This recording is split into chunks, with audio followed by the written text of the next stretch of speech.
Good evening and welcome back to another episode of The Longing, where today we are going to be continuing to read the Iliad. So, let's get going. All night the chiefs before their vessels lay, and lost in sleep the labours of the day. All but the king with various thoughts oppressed, 215. His country's cares lay rolling in his breast, as when by lightnings Jove's ethereal power foretells the rattling hail or weighty shower, or sends soft snows to whiten all the shore, or bids the brazen throat of war to roar. By fits one flash succeeds as one expires, and heaven flames thick with momentary fires, so bursting frequent from Atrides' breast. Sighs following sighs his inward fears confessed. Now o'er the fields dejected he surveys, from 1,000 Trojan fires the mounting blaze. Hears in the passing wind their music blow, and marks distinct the voices of the foe. Now looking backwards to the fleet and coast, anxious he sorrows for the endangered host. He rends his hair in sacrifice to Jove, and sues to him that ever lives above. Inly he groans, while glory and despair divide his heart and wage a double war.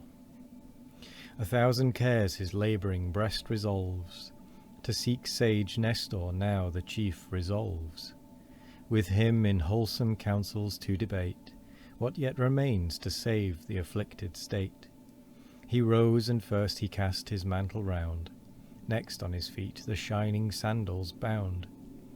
A lion's yellow spoils his back concealed, his warlike hand appointed javelin held.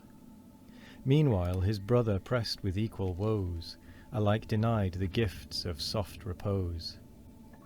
Laments for Greece that in his cause before so much had suffered and much must suffer more.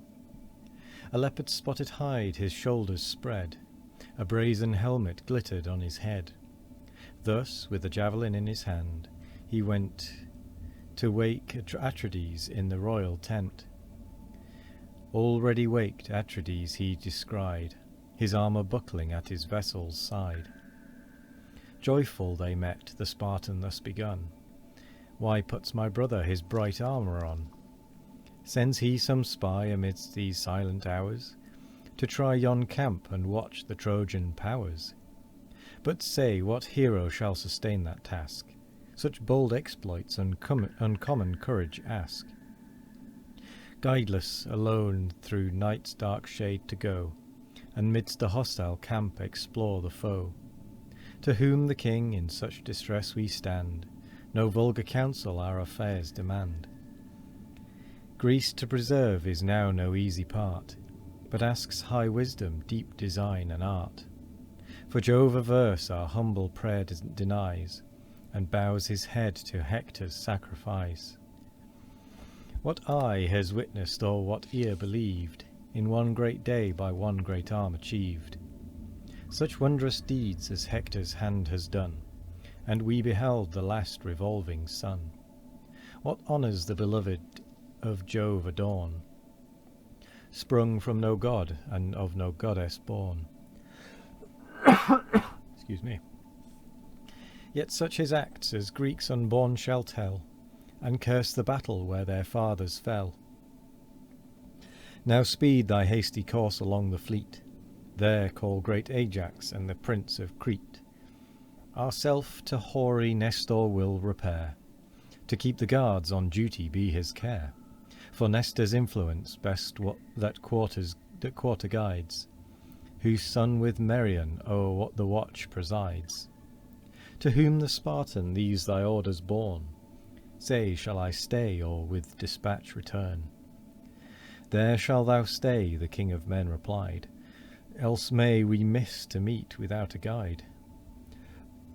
The paths so many and the camps so wide, still with your voice the slothful soldiers raise, urged by their father's fame, their future praise. Forget we now our state and lofty birth, Not titles here, but works must prove our worth. To labour is the lot of man below, and when Jove gave us life, he gave us woe. This said, each parted to his several cares. The king to Nestor's sable ship repairs. The sage protector of the Greeks he found, stretched in his bed with all his arms around. The various coloured scarf, the shield he rears, the shining helmet and the pointed spears. The dreadful weapons of the warrior's rage, that in olden arms disdained the peace of age. Then, leaning on his hand his watchful head, the hoary monarch raised his eyes and said, What art thou, speak that on designs unknown, while others sleep thus range the camp alone? Oh, excuse me. Seekest thou some friend or nightly sentinel? Stand off, approach not, but thy purpose tell. O son of Neleus, thus the king rejoined, pride of the Greeks and glory of thy kind. Lo, here the wretched Agamemnon stands, the unhappy general of the Grecian bands, whom Jove decrees with daily cares to bend, and woes that only with his life shall end. Scarce can my knees these trembling limbs sustain, and scarce my heart support its load of pain. No taste of sleep these heavy eyes have known, confused and sad I wander thus alone, with fears distracted, with no fixed design, and all my people's miseries are mine. If aught of use thy waking thoughts suggest, since cares like mine deprive thy soul of rest, impart thy counsel and assist thy friend. Now let us jointly to the trench descend.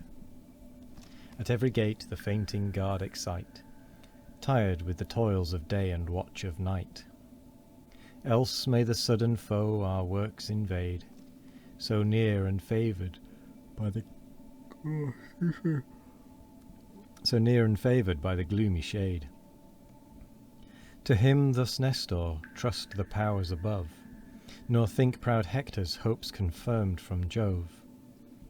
How ill agree the views of vain mankind, and the wise counsels of the eternal mind. Audacious Hector, if the gods ordain, that great Achilles rise and rage again. What toils attend thee, and what woes remain? Lo, faithful Nestor thy command obeys. The care is next our other chiefs to raise. Ulysses, Diomed we chiefly need. Meges for strength, Oileus famed for speed. Some other be dispatched of nimbler feet, to those tall ships remotest of the fleet, where lie great Ajax and the king of Crete. 216.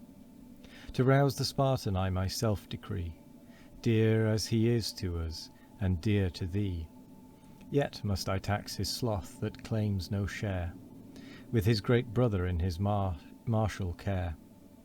Him it behoved to every chief to sue, preventing every part performed by you. For strong necessity our toils demands, claims all our hearts and urges all our hands. To whom the king with reverence we allow, thy just rebukes let learn to spare them now. My generous brother is of gentle kind, he seems remiss, but bears a valiant mind. Through too much deference to our sovereign sway, content to follow when we lead the way. But now, our ills industrious to prevent, long ere the rest he rose and sought my tent. The chiefs you named already at his call prepare to meet us near the navy wall. Assembling there between the trench and gates, near the night guards our chosen council waits. And with that, we come to the end of the episode. Sorry about the few coughs and yawns in the middle there. Here comes another one. Oh, excuse me. Rather tired this evening. So I will say thank you very much for joining me today. I hope you all have a wonderful morning, evening, afternoon or night. No matter what time of day it is, I hope you all have a wonderful one of it. And as always, we will be back tomorrow for more of The Longing. Goodbye.